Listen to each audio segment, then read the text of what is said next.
ओम शांति भाग्य विधाता भाग 2।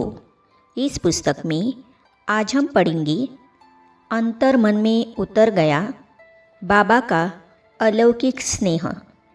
इस विषय पर ब्रह्मा कुमारी चंद्रा बहन जी अपने अनुभव सुनाती हैं। चलिए आज हम इसे पढ़ते हैं। मेरा लौकिक जन्म सन 1931 में कराची अर्थात अब पाकिस्तान में हुआ। भारत के विभाजन के बाद दिल्ली आना हुआ। अनन्य भक्तों की जीवन गाथा पढ़ने पर मन में तीव्र लालसा उठती थी कि मैं भी प्रभु मिलन का अनुभव करूं और उनका साक्षात्कार करूं। उनके लिए मैं देवी देवताओं की पूजा करना तथा व्रत करना आवश्यक समझती थी। सदा मन में प्रभु मिलन की अभिलाषा बनी रहती थी और उसे पाने के लिए कठिन त्याग तपस्या करने को तैयार थी। कराची में जब ओम मंडली की स्थापना हुई थी तो हमारे माता पिता उसमें रुचि से जाते थे। इसके बाद भारत में सन 1954 में दिल्ली में भी ब्रह्मा कुमारी बहनें हमारे यहाँ आती थी। बाद में घर के समीप विनयनगर में सेवा केंद्र खुला तो माता पिता के साथ लौकिक बहन मोहिनी भी, जो अभी अमेरिका में ईश्वरीय सेवा पर उपस्थित है, जाने लगी। उनके जीवन में विशेष परिवर्तन देखकर मुझे लगा कि मैं भी वहाँ जाकर जीवन को श्रेष्ठ बनाऊं। लौकिक पढ़ाई पढ़ते पढ़ते मैं सेवा केंद्र पर भी जाने लगी। वहाँ मुरली अर्थात परमात्मा के महावाक्य सुनते सुनते मेरी रुचि बढ़ गई। जीवन में अलौकिक खुशी की अनुभूति होने लगी। प्रथम मुलाकात बाबा से सन 1962 में मुझे माउंट आबू जाने का परम सौभाग्य प्राप्त हुआ, जहाँ पिताश्री ब्रह्मा और उनके तन में प्रविष्ट निराकार शिव से सन्मुख भेंट हुई। बाबा ने मुझे स्नेह भरी दृष्टि दी। मुझे लगा जैसे कि नेत्र मार्ग से ही प्रेम के सागर का असीमित अलौकिक स्नेह मेरे अंतर्मन में उतर गया। मेरी आँखों से प्रेम और खुशी के आंसू बह निकले। मन ही मन मैं कह रही थी, हे भगवान, आखिर आपने मेरी पुकार सुन ही ली और स्वयं अपना बनाने आ गए हैं। मैं कितने खुशनसीब हूँ। बाबा का मुस्कुराता हुआ चेहरा, दिव्य ज्योति युक्त आँखें, मीठी मीठी बातें तथा सहज व्यवहार ने मेरा मन हर लिया। उनके व्यक्तित्व में इतनी कशिश थी जो चुंबक समान हमें बार बार सम्मुख खींच लेती थी।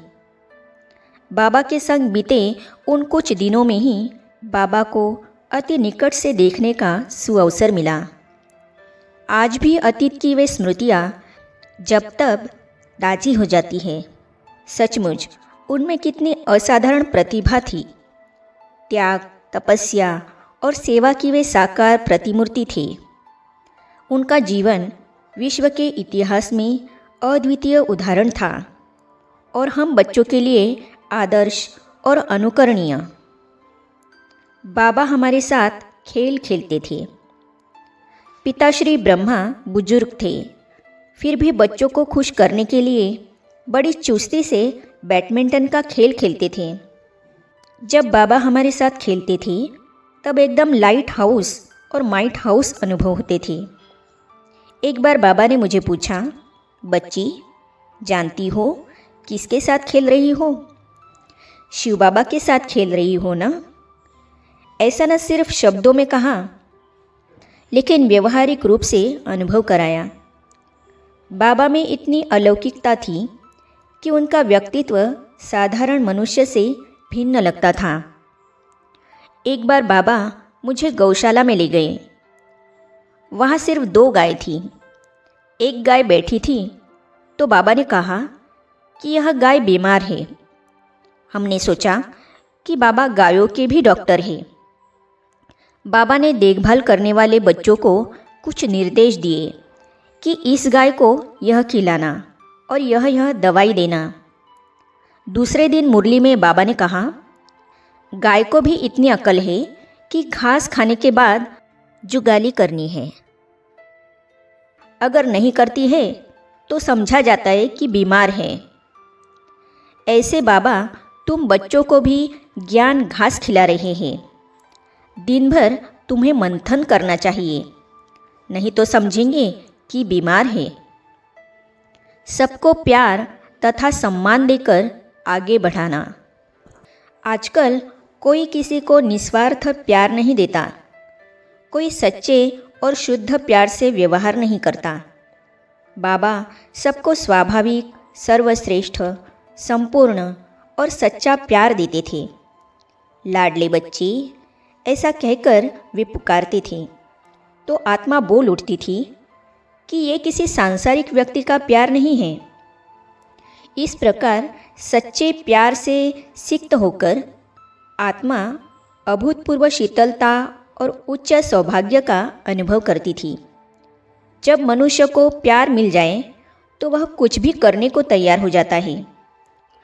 प्यार पाकर तो मनुष्य जान भी न्यौछावर कर देता है।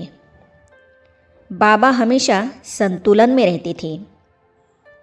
बाबा रॉयल्टी के रूप में थे तो साथ में नम्रता के भी। समस्त विश्व में वर्तमान समय प्रजापिता ब्रह्मा तथा भविष्य में श्री नारायण रूपी सर्वोच्च पद के अधिकारी होते हुए भी उन्हें मिथ्या गर्व छू तक नहीं सका था। हम देखते हैं कि किसी किसी को अच्छी बुद्धि होने का, अच्छा भाषण करने का, अच्छी सेवा करने का, निमित्त बनने का अहम रहता है। लेकिन बाबा कहते थे कि जो निमित्त भाव से भी ऊपर चले जाते हैं वे महान कार्य कर सकते हैं। विदेश सेवा में मेरा पार्ट। दिल्ली में कुछ वर्ष सेवा करने के बाद मैं लंदन, अमेरिका, कनाडा आदि देशों में बाबा की सेवा अर्थ निमित्त बनी। सन 1977 से अब तक मॉरिशस में सेवा पर उपस्थित हूँ। आगे हम पढ़ेंगे।